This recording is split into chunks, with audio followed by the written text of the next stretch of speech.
it kind of is a bit scary because you start to see pieces of yourself that you maybe didn't think were there or that you had hidden for so long. But what's important to remember is that when you're talking with people, when you're being outside of your comfort zone, you grow.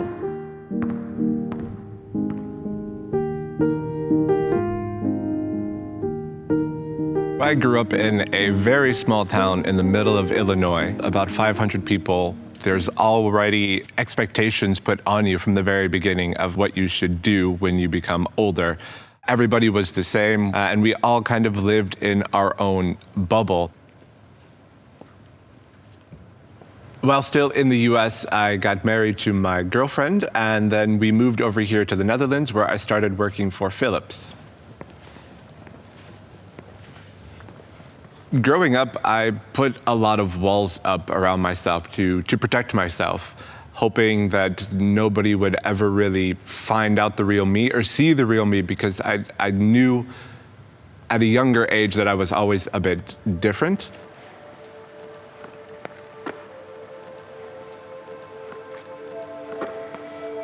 I remember my first day at Philips. They were just accepting, they were welcoming.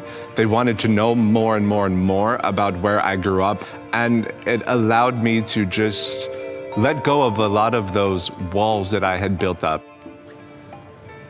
And I remember at one point I really started to become anxious because people were starting to see the real me behind them.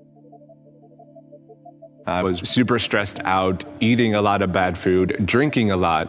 But what actually helped pull me out of that was one of my team members who one day sat me down in front of our boss and said, "Hey, there's something going on, but you're not telling me anything.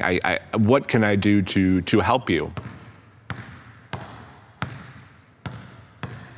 I had a whole bunch of emotions running through my head. I wanted to tell her everything. I just wanted to kind of come free of everything. But at that point, I wasn't quite ready.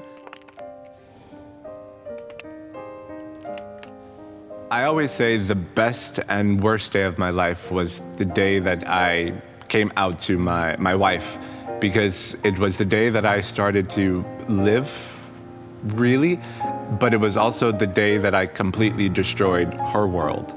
Everything was really dark. Everything was falling apart. I couldn't hide anymore. I couldn't try to hold everything together. And it was super hard for me to be able to push through that. But that step alone was one that I really had to make myself go over and really make myself move forward through.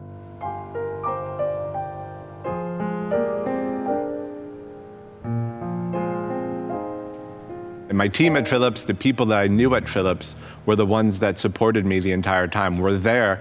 They understood everything, and they didn't judge me at all. They were some of the first people that I came out to, even before I told some of my family members back in the US.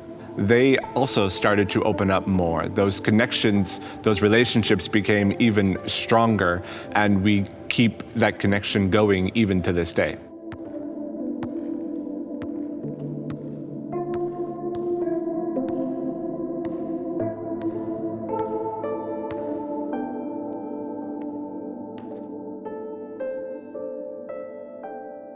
This whole experience has taught me that now, especially as a manager, to really pay attention to the team members, to really understand them, to listen to them.